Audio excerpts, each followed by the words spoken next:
welcome back to the Citizen channel. We're all staying safe and well. And yes, I don't want to disappoint everybody or make everybody sad, but we're going to have a look at the Champions League. We're going to look at which players stepped up to the plate in the Champions League this season. Of course, we played 10 games, which is a fair quantity with the new format. That would have got us right through to the last 8, wouldn't it, in the old format, 10 games. But all started back on the 18th of September, of course, 2024, with a game against Inter Milan. It all finished, on the 17th of February away at Real Madrid. So an interesting start and finish. And what happened in between? Well, we're going to have a look. We've got 10 games to look at. We've got to look at each player that actually played in it. And there's some honourable mentions, because to qualify, and we end up with the top 12 players, because to qualify they have to make at least 5 starts.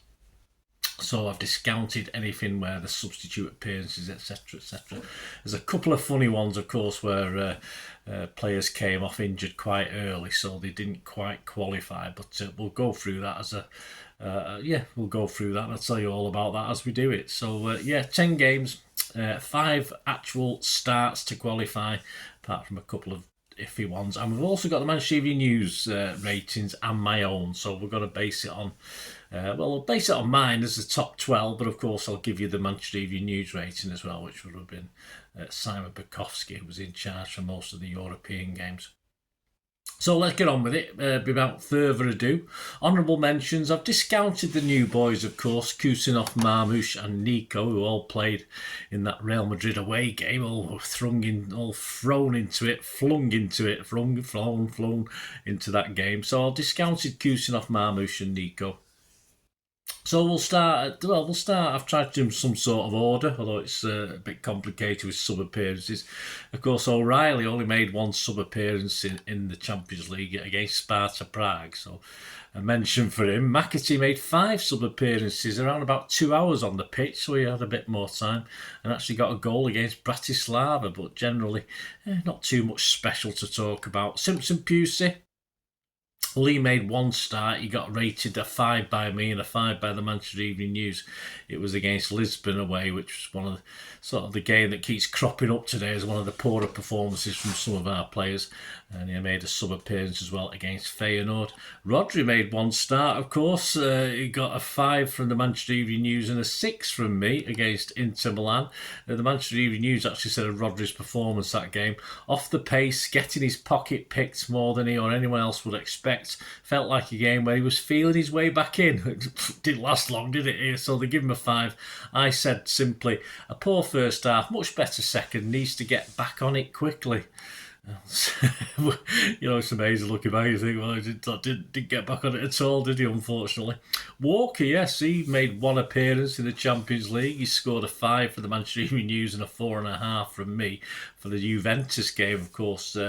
And against that, the Manchester Evening News said he made some important interceptions in the first half, but once again, a question mark over his defending for Vlahovic's goal, and he was a long way upfield for the killer second. Yes, where were you? So you got to say he got a 5 off the Manchester Evening News.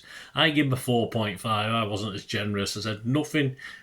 Nothing, just his fault, just a defensive malaise as per usual. So I wasn't very happy at the time. Doku, 2 appearances. He averages a 5.5 for the Evening News and a 6 from me. He also made 2 sub appearances and got an assist against Bratislava. The Manchester Evening News wrote about that. They said he beat his fullback with ease regularly, but failed to turn that into goal scoring chances for himself or his teammates. Apart from 1 effort off the bar, he scored him a 6. I thought he did really well. That's what I said in the first half. Very lively, a bit quieter and less troublesome to Bratislava in the second, and I scored him a 6.5. Another guy got a couple of games, Ortega. He played 2. He averages a 6.5 in the Manchester Evening News and got a 7 average from me against Sparta Prague. Clean sheets in both games, Bratislava and Sparta Prague. Against Sparta, the Manchester Evening News said 26 minutes, Ortega gets his first real save after a quick break from Sparta, and it ain't bad, that's my sort of language, as he tips it round the post. Brimsevic is the player denied. An important save in the first half to tip Brent's effort wide as Sparta briefly threatened. Hardly tested, I said. Carson could have played, but when tested, he did his job. So a 6.5. From me, a 7 from the Manchester Evening News. They were a little bit more impressed with that one. On to Kovacic, yeah, only 3 games. You get a pretty poor average in the Manchester Evening News. Usually they're higher than me, but 4.67 he averaged. He got a 5.17 from me, and he also made 3 sub appearances. A goal versus Bruges at home, possibly his best effort in that game. Kovacic, the Manchester Evening News said, Kovacic is a big part of why City was so wide open for Club Bruges to tear through, yet he also forced and scored the equaliser, so they give him a 6. I was a bit kinder. I said, again, a bustling performance in the middle and went for it for the goal like a Croatian Yaya Toure. But I did say he can't defend for shit, I said, so he got the UEFA Man of the Match as well. But I did mark him 7.5, so I must have been quite impressed. Perhaps it was that run he went on I was impressed with. Ake, yes, he made 3 appearances, 6.67 average with the Manchester Evening News, a 7 average with me, plus a brief sub-appearance in Madrid.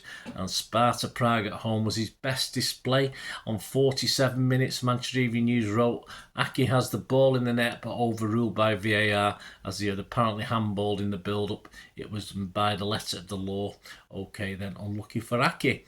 And summing up of Ake's performance, a welcome sight on his first start of the season, composed at the back and carrying an attacking threat in the opposition box. So the Manchester Evening News give him a 7. He's had an in and out season, hasn't he? Me, I said, looked like he'd never been away, robbed of a goal, but these are the rules, and I give him a 7.5. I've always liked Ake, as you know.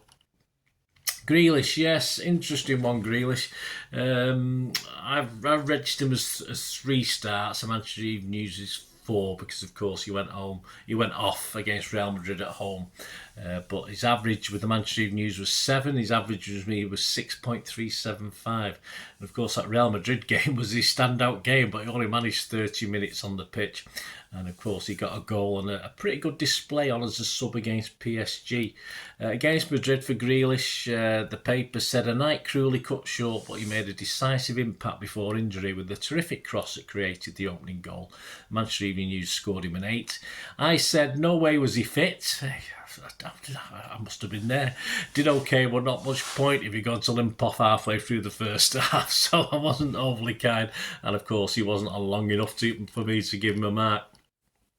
And yeah, and almost, this is the last guy that doesn't get into the top 12, and almost, but we can't count 7 minutes away at Real Madrid, really.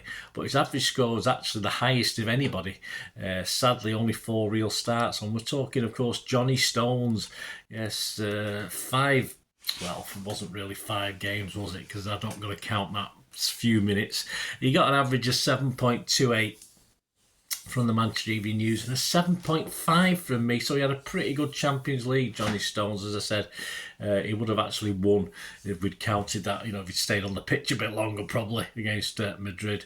And of course, Real Madrid at home was his best start on that one. The Manchester Evening News said about that match, how City wish he could be fit to do this every week. Magnificent in the Rodri role, and then shrugged off Mbappe when he moved back, and he scored him a 9 out of 10. I just said, well, we know how good he can be, and no surprise, but to see him again running on empty towards the end was a bit worrying, and I give him an 8. It was, so it did take a lot out of him, didn't it? And he got an assist against Bruges as well, John Stones, of course. Right, that leaves us then with 12 players starting. I wonder who number 10 is. Well, number 10 to 1 is. Well, let's look at the first 2, because I'll look at 10 to 1 in part 2 of this, because it's a bit longer, the second part. So you've got 12 players starting, that minimum 5 games. A big surprise in 12. So I'm going to go from 12 to 1, which is the best way of doing it, of course. I will state, of course, again, the Manchester Evening News rating and their position for him, which isn't necessarily the same position as me, but a few are. So that was quite interesting, even though I generally mark the players a little bit lower. Right, number 12, here we go. At number 12, rock bottom in theory, of the guys who played more than 5 games. He played 8 games. Ederson, yes, Ederson. Shocking. He was actually 9th on the Manchester Evening News rating, so they thought he did better than me. He averaged 5.75 with the Manchester Evening News and a 5.375 with me, so I wasn't impressed, was I? He missed the Sparta and Bratislava games. His best game was Bruges at home, and ironically, his other better game was the 4-1 loss to Lisbon. So he did all right, even though we got beat. The comments in the evening news: smart early on to deny gear cares, but couldn't keep it up with so little protection from his defence. He got a 7 from the Manchester Evening News, and I give him a 6.5. He said I said no real chance with goals or penalties. So there you go. I give him a 6.5. So that was number 12. And to finish off this part one, we'll look at number 11, and this might surprise you actually. At number 11, number 10 for the Manchester Evening News ratings, with a 5.67 from them and a 5.44 from me. Played 9 games out of 10. Yes, Gvardiol at number 11. That might surprise a few people. One of only 2 to see minutes in all 10 games. As City fell apart on match day 4, 5 and 6, he had his worst performances, which really knocked his score down. Lisbon, Feyenoord and Juve. Bruges and Madrid with an assist at home were his best games. Manchester Evening News against Madrid said, cool under pressure, did brilliantly for the first goal, a massive performance when called upon. He got an 8 out of 10. And for me, a good game, more like our Mr. Smooth. That's my little name for him, Gvardiol. So I give him a 7.5. Well, there you go. Have I said my favourite, your favourites yet? Yes, we've got a top 10 to come, and 1 or 2 surprises. I think you might be surprised, of course, with those first 2, Ederson and Gvardiol. I was a bit surprised. Not so much Ederson, but certainly Gvardiol. But as I said, it was a run of 3 poor games that sort of really knocked him back. So let me know your thoughts, guys, on those players. Let me know. Tell you what, before you watch part 2, which of course will be available a few days after this, give us your predictions in the comments, what you think, who's going to be 1, 2 and 3. Let us know what you think. And yeah, I'll tell you now, obviously there's not a lot of difference at the top between me and the MEM, but there's a lot of difference getting there, if you know what I mean. So join me for part 2. Hope you enjoyed that. Anyway, leave us your comments, guys, much appreciated, or contact me about City, anything to do with City in my socials. And of course, if you want to help support the channel in any way, you can do that. There are ways of doing it. It doesn't even cost you anything, just a little bit of time sometimes. So if you want to learn how you can help and support this channel, if you like what I try and do, just keep watching and listening, and don't forget that part 2. I hope you enjoyed the feature, and yeah, if you can support me through the subscription, if you can subscribe, guys, that'd be wonderful if you've not already done so. We do actually have memberships at the moment, just 99p a month, so you get access to all my City stuff, including all the history vlogs, dozens and dozens not been published yet that you get immediate access to, and every time I do a edit and do a vlog, you get immediate access to it as well. So you can have a copy of scripts as well if you want any hard copy of the sort of things I do on matches and teams and managers and players, etc, etc. So if you can join the membership, that'd be wonderful. We do 5. And yeah, if you want to support the channel just by watching the ads, that helps. Watch the ads, let them play through while you just have to check your phone or something, let it play out.